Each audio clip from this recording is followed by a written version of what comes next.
I come to you from Colorado. I flew here yesterday and it was snowing at home, so it's nice to be here. Snowing and looking down at the frozen lakes coming over the mountains here and thinking about my father died 15 years ago yesterday. He was an ice fisherman. Ice fishing. How much do you have to hate your old lady to go ice fishing? How much do you have to hate your wife to sit with the bottom right on the ice? And how dumb must the fish be? I mean, if the ceiling opened up right now and a pot pie came down, would you be at all suspicious? Honey, did we order a pizza? It's nice to be here. It's your day. It's wonderful to get to celebrate with the graduates. Could you stand up? The graduates, could you all stand?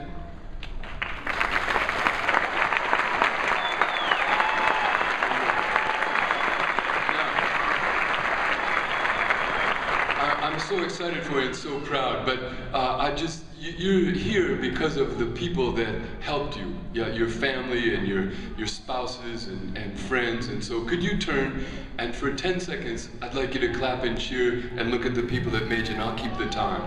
Okay, 10 seconds.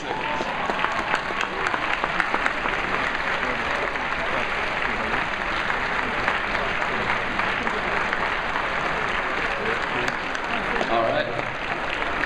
Thank you very much. You can sit down. I am so honored to be here. I'm a small animal veterinarian in Denver, but it's such a wonderful profession, and you're coming in at such an exciting time.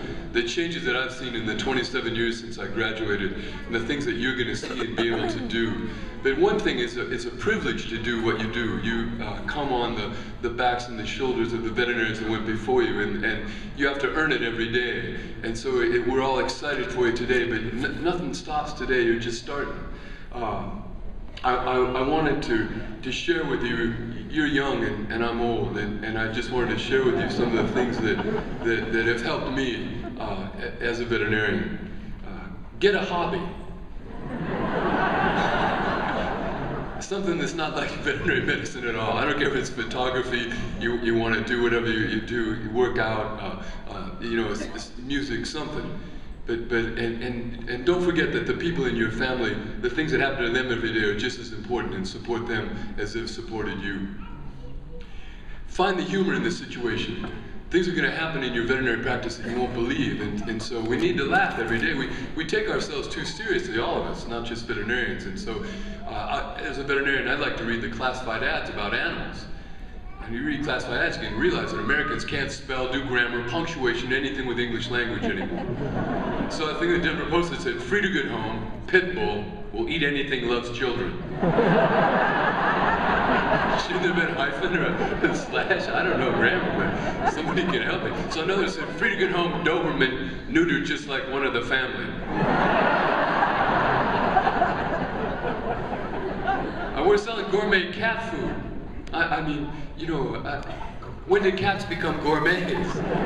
What kind of gourmet coughs up a hairball after he eats? We're selling beef-flavored cat food. Cats evolved in the Mideast, they never saw a cow.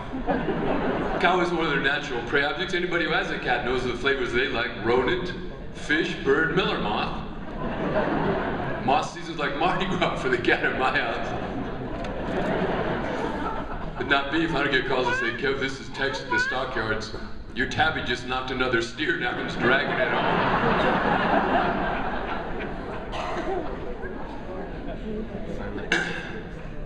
You need to listen more than talk. What I've learned is I've never learned anything while I was talking. So we need to listen. We have to be generous with your time. Veterinarians are famous for being part of the community that they live in, being part of the fabric of the community that they live in. So we have to give something back. I don't do enough community service things, but one thing I'm proud of, for the last 25 years I've been a judge for science fairs for the Denver Public School. Science fairs. Holy cow. You ever been to a science fair? Been to a science fair, the little kids don't write their own spiels, the parents write this stuff. I was in second grade this last week. A little girl came around in front of her exhibit entitled The Atom. She goes, the atom's very small and can't be seen by the naked observer. I knew what she meant, but it's a great image.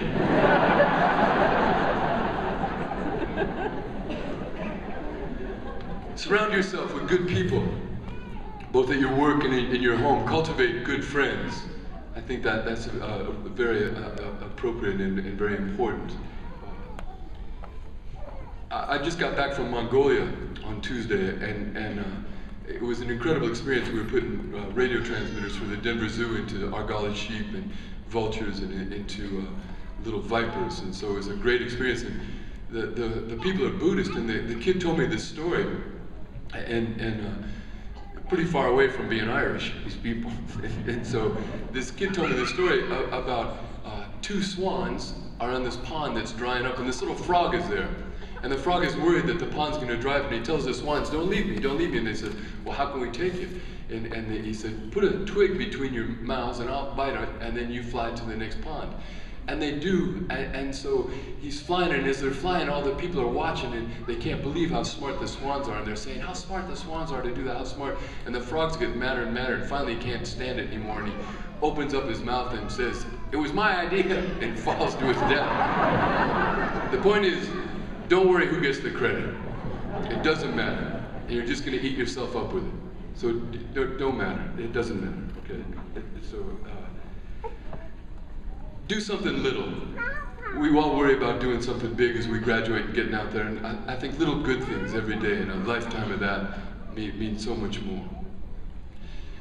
My gallbladder ruptured a year ago at work, and I didn't know it was happening, and I ended up down at the basement of Rose Hospital in Denver, and I was scared. You have an ill-fitting gown with your bottom hanging out, and you're embarrassed, you know, and you're filling out all these forms, and they had me on a gurney, and you know, the screens around me and rolling me up to the next available surgery, and I had this hatchet-faced nurse that looked like a ferret with earrings, and she's mean looking and grumpy. And she goes, hey! And I go, oh God, I peed in the wrong bottle, I did something. And she goes, you're scared, aren't you? And I said, yeah, I'm scared, I never had surgery before. And she reached across and she hugged me. And it was so generous a thing, and so genuine and so human. She said, don't be scared. I take such good care of my people. She goes, you know what? Every day when I get up, I say, today, nobody's going to be scared on my shift. Isn't that nice? We can't forget that. We can't let anybody be scared that comes to see you, okay, no matter what we're doing. And so finally I would tell you, stay hungry for knowledge, be flexible, and be cool. Thank you very much.